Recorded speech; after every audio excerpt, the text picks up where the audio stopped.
Hello everyone, Mitch the Preacher here, preaching the gospel of gaming. I've put a ton of hours into the New World closed beta. I've really enjoyed what I've played so far. Here are a few things that I've picked up on that you may or may not know about New World as it launches at the end of August.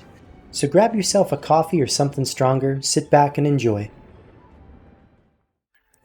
As New World was originally developed to be a more PvP-centric survival title, the combat in New World is different in a lot of ways to other MMOs. The tutorial for New World immediately introduces you to a real-time, skill-based combat. You're blocking, you're dodging, you're using both light and strong attacks. Your skill with those particular weapons does level up as you use them more, and using them more grants you skill points that you can then spend on special abilities for those weapons specifically. This is all fairly straightforward so far, but something I then came to realize is that the weapons that you craft or acquire throughout gameplay have stats attached to them that give your player bonuses. And this is where things get a little bit different. The tutorial starts you off with a sword and later introduces a shield to that. At this present time, the shield can only be used with a sword as a weapon skill set. Now, your shield might have specific stats, player stats, attached to it. However, even though you have the shield equipped, its stats are only applied to your player if you are using the sword shield weapon set. If you switch to a spear, if you switch to a musket, any of the stat bonuses attached to your shield no longer apply. If you're not running a sword and shield as one of your two weapon sets, you would be better off not hauling that shield around due to the weight that it has attached to it. Now, as an aside, I do wonder how New World is going to balance the fact that as a sword and shield player, you actually have two separate items giving you stat bonuses, whereas all other weapon sets only have the stats attached to the single item. Food for thought. Now, I want to take a moment and jump back to address something that's come up a few times for players who like to start a new game with a friend. It is possible in the closed beta, and more than likely possible when the game launches at the end of August, that you could start a new game with a friend and end up on opposite sides of a turnum. There are two ways to address this in order to get back together. One is that one player, unfortunately, has to re-roll their character in the hopes that they by chance start on the proper side with their friend. The other option you have, I'm showing here. So when you start on the beachfront after you've crashed, after the tutorial is finished, you can turn in the initial quest with your starting zone quest giver, but before you actually take the second quest, you can back out of that dialogue, take a look at the map, and it will indicate that your next objective is either with the quest giver immediately in front of you or with the quest giver that would normally give you that quest on the opposite side of a turnum where your friend is probably standing. Entirely up to you as to which one is more convenient, but it's very important that if you start into that second quest with the quest giver in front of you, that you will be committed to completing the quests in that area before you are able to move on, whether that be Windsward or Monarch's Bluffs. This was a much bigger problem last year during the summer preview event where there were 4 starter zones. So entirely up to you whether you want to re-roll your character and chance not having to make the run across a turnum, which would definitely be the lengthier of the two solutions.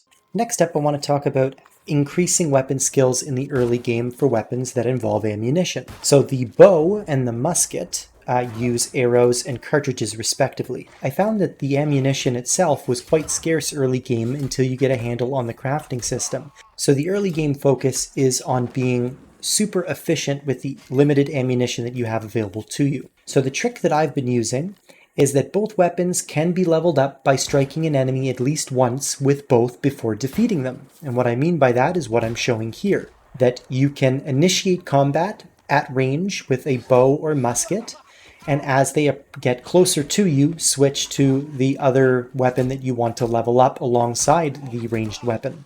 You'll then notice that when you've defeated the enemy, you gained weapon skill in both weapons. Now this isn't just for ranged weapons. You could arguably use this technique to level weapons that you're not as proficient in by starting combat with that weapon before switching to your second weapon, which you would be more proficient in order to defeat the enemy faster, gaining skill in both. While we're on the topic of weapon skills, I also want to bring up something that might be particularly relevant for solo players. The Life Staff is a weapon with skills that increase your survivability considerably.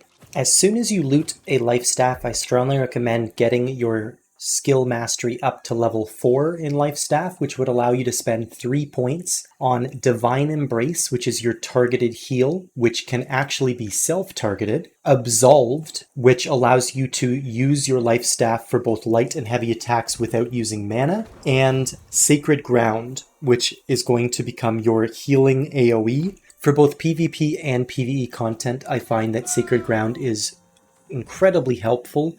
It basically allows you to take a bunch of damage in a conflict with a wolf, for instance, cast Sacred Ground over top of the corpse, and then skin it while you're passively receiving heal back from Sacred Ground. There are obviously more skill points that can be put into the Life Staff Mastery in order to increase the effectiveness of Sacred Ground and Divine Embrace, but I find that those 3 points spent give you a really good starting point for a solo player in the early game to increase that survivability. The last thing that I picked up on during closed beta, which I want to share, is about PvP. Now, PvP in this game is a big part of it. It can be a lot of fun. It can be a little frustrating. Knowing this little detail might help a little bit. Picking up PvP missions from your faction leader is very rewarding, both financially in gold, in experience, and also in reputation currency, which is used to buy some pretty decent gear. In this example, though, you'll see that I've taken 3 PvP missions. When you take a PvP mission, it warns you that you have to flag for PvP and remain in that state. However, what it doesn't entirely indicate is even if you finish 1 or 2 of the 3 PvP missions that you've taken and die before you've turned them in, they will entirely fail, forcing you to return back to your PvP faction leader to retake 1, 2, or 3 of those PvP missions to redo them. So my simple advice on this matter is if you have completed 1 or 2 of the 3, and you're feeling a little uneasy about doing all 3 of them at the same time, it might be wise to actually return to your faction leader, turn in the ones that you've done so far, and then go back to finish your 3rd one. It's of course the risk and reward of PvP in New World in general. I'm also putting together an entirely PvP-centric video closer to launch. If anything else pops up that you've noticed in the closed beta, please do leave a comment below. I'll try and get it into the video. These are some of the larger things that I found during the closed beta of New World. Hopefully my findings have been helpful in preparing you for the launch at the end of August. I'm really enjoying the game, hoping to put out a lot more content. Please do subscribe for that future content so that you can be notified when new videos are released. If you liked what you saw here, please do leave a like and a comment below. Let me know if there's any other little tips and tricks that you might have picked up while you played closed beta, and maybe just let me know if you're excited for the launch of a game that we've been waiting so many years for. This has been Mitch the Preacher, preaching the gospel of gaming, and remember, if you're not having fun, what's the point? Take care.